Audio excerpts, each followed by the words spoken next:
Our hasty trip across to the bank of the island on the other side being accomplished, we, in search of seclusion and in hope that out of sight would mean out of mind to hippos, shot down a narrow channel between semi-island sandbanks, and those sandbanks, if you please, are covered with specimens, as fine a set of specimens as you could wish for, of the West African crocodile.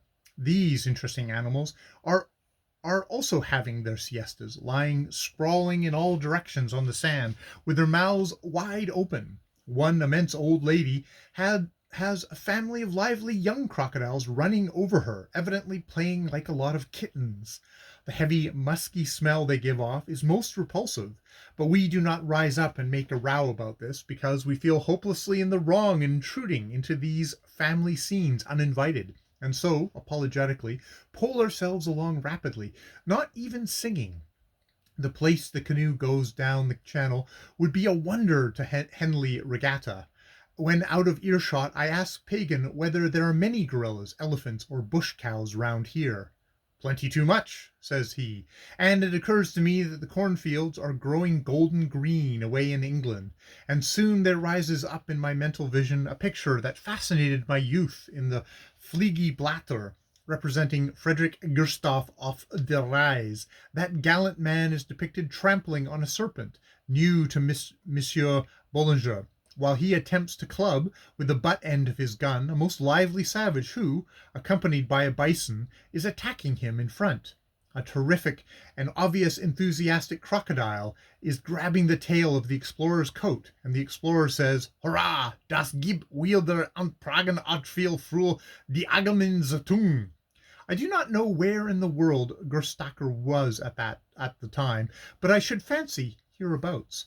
My vigorous and lively conscience also reminds me that the last words a most distinguished and valued scientific friend had said to me before I left home was, "Always take measurements, Miss Kingsley, and always take them from the adult male."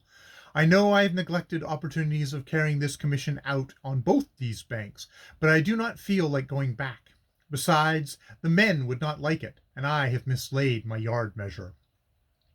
The extent of water, dotted with sandbanks and islands in all directions, here is great, and seems to be fringed uniformly by low swampy land, beyond which, to the north, rounded lumps of hill show blue. On one of the islands is a little white house, which I am told was once occupied by a black trader for John Holt. It looks a desolate place for any man to live, and the way the crocodiles and hippos must have come up on the garden ground in the evening time could not have enhanced its charms to the average cautious man. My men say no man live for that place now. The factory, I believe, has been for some trade reason abandoned. Behind is a great clump of dark-colored trees. The rest of the island is now covered with hippo grass, looking like a beautifully kept lawn.